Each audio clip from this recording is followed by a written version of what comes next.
So who can get a HELOC? Again, the equity in your house has to be at least 15 to 20%, right? So here's the calculation that I say.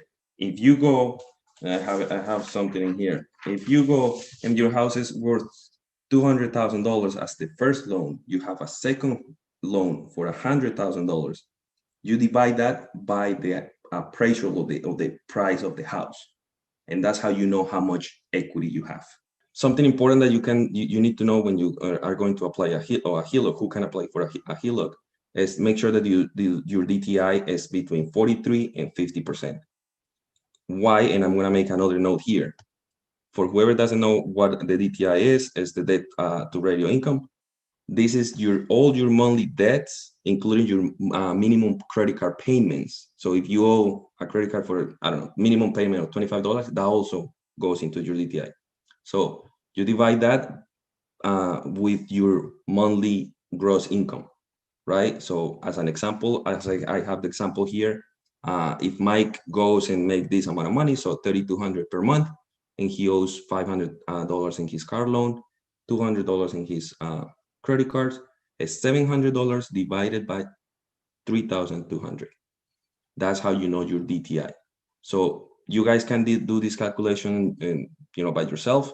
Make sure how much you add up everything, the debt that you have, and divide it by your monthly income, or the income that you can prove to the bank, right? With W-2s, with your taxes. That's how it works. Who else? Here is something interesting. The minimum credit score is 620, but the highest is the best, the better. So make sure that you have a good credit score, a good payment history, and usually, and here is the thing, my bank, or the bank that I work for, usually only do it for residential homes. I know other banks do it for rentals or investment properties. Now that we know how that works, what should you look for a HELOC? And the most important thing here is your interest. Make sure that the project that you have, whether it's to pay your credit card, your car loan, in another investment property, but I'll let you ask in a second.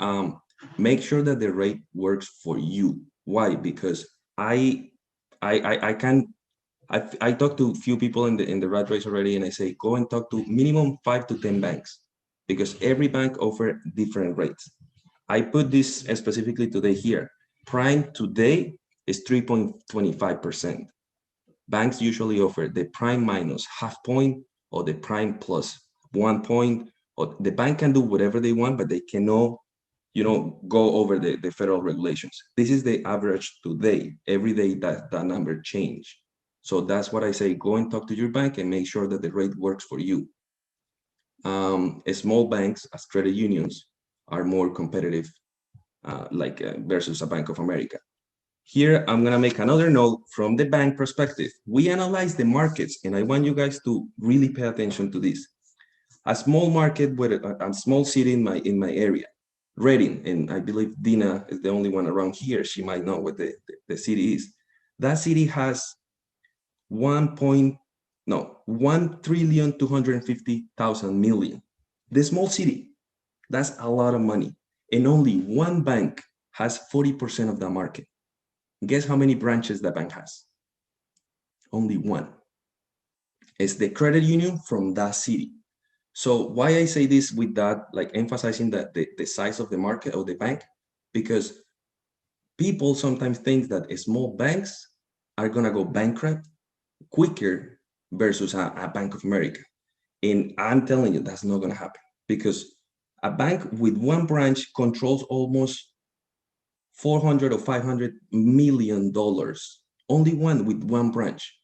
Here's my example. People like us, or people like me, who's starting in this, who is like brand new and trying to accelerate everything, is gonna go and hustle to increase their income, or increase their amount of houses that they have. The same with the small banks. They're gonna hustle, and because of that, they're gonna give you better rates. If you go to a Bank of America, you're a number in Bank of America. That's it. They don't care who you are. They don't care what you do. You're a number. For that reason, they're not willing to negotiate with you. So I really recommend you to do 5 to 10. And I think Jeremy, I think Jeremy posted something in the Slack really, really interesting about he shop around many banks and he put all the information and it's really valuable.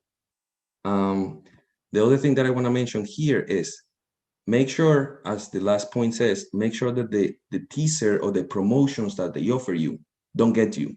When I mentioned to know your numbers, sorry, is make sure that you know for how long you need the money, how much you're willing to pay, and if the bank offers you the correct rate or not.